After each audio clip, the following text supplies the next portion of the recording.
Okay, one more small topic before we finish this lecture. We spoke before about box sizing. So specifying the size of the box, and we talked about box sizing being the border box, meaning that if I specify some width or some height, it will always include from the edge of the border to the other edge of the border. And we also showed that as we change the width of our element, since the content inside the box shifted, the height of the box shifted as well. So let's go ahead and add some more content into our box, and we'll use the Emmet plugin, E-M-M-E-T. Go ahead and look it up. We'll save it, we'll refresh it, and now we see it's much bigger than before. Let's lower this a little bit so you could see. So because I added extra content, you could see that the height of our element is now 162. Now, but what happens if I constrain our element's height as well? Something is going to have to give, right? Because there's just no space left. So let's adjust a couple of things. First of all, let's go ahead and make this back to 10. So the padding will be just 10 all around. And the border is kind of looking unseemly. So we'll make it like 5 pixels. And go ahead, and the margin doesn't matter now. So let's refresh, and now it's just a little bit better. Okay, so let's go ahead and now give it a height that will clearly not be able to fit all the content of our box. So let's give it a height of, let's say, 50 pixels, and we'll save and refresh. As you can see, what's happening now is that our content spilled over outside of our box. And if we actually place some element right below it, let's go ahead and place another div, and we'll say again lorem ipsum here, and we'll save and we'll refresh. You could see it's spilling over right over the other content. So it's basically spilling over out of the box. Let's go ahead and remove that for a minute. Okay, so how do we deal with this? Well, there's a couple of ways of dealing with it.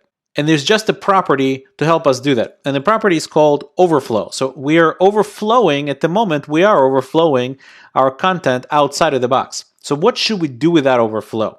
So by default, the overflow is visible.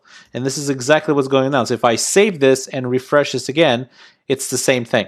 However, there's a couple more options we could do. Number one is we could just clip it. So in order to clip it, we could say, go ahead and have it hidden. So if it's hidden, then if we refresh, it'll just go ahead and clip it where the box ends. However, there's a couple more options we could do. We could say auto. Auto means go ahead and put scroll bars wherever they're needed in order for us to look at the entire content. So let's go ahead and refresh that. You can see I have a scroll bar here, and I can now scroll through my entire content right inside that box. If I wanted to, I could keep the scroll gutters always visible, no matter whether or not I need them or not, by just saying scroll as the property value. If I refresh, now I have scroll both ways, even though there's nothing to scroll here, but I could still scroll up and down. Let's go ahead and change it back to auto and refresh. Okay, so now we have the scroll bar just where we need it.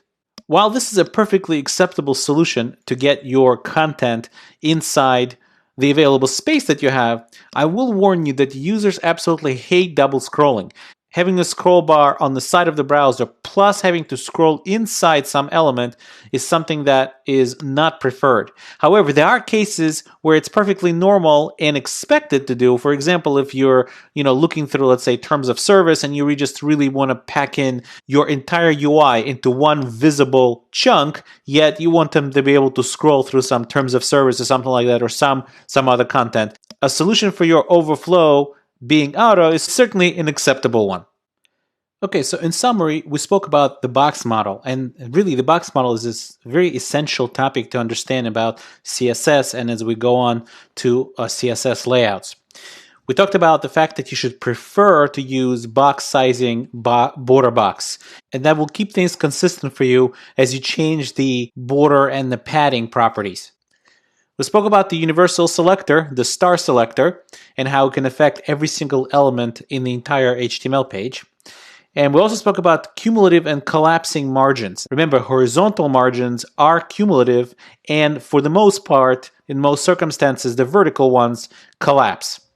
We also spoke about the cases where the content overflows the size of the actual box, and what do we do about it using the overflow property. Next, we're going to talk about the background property.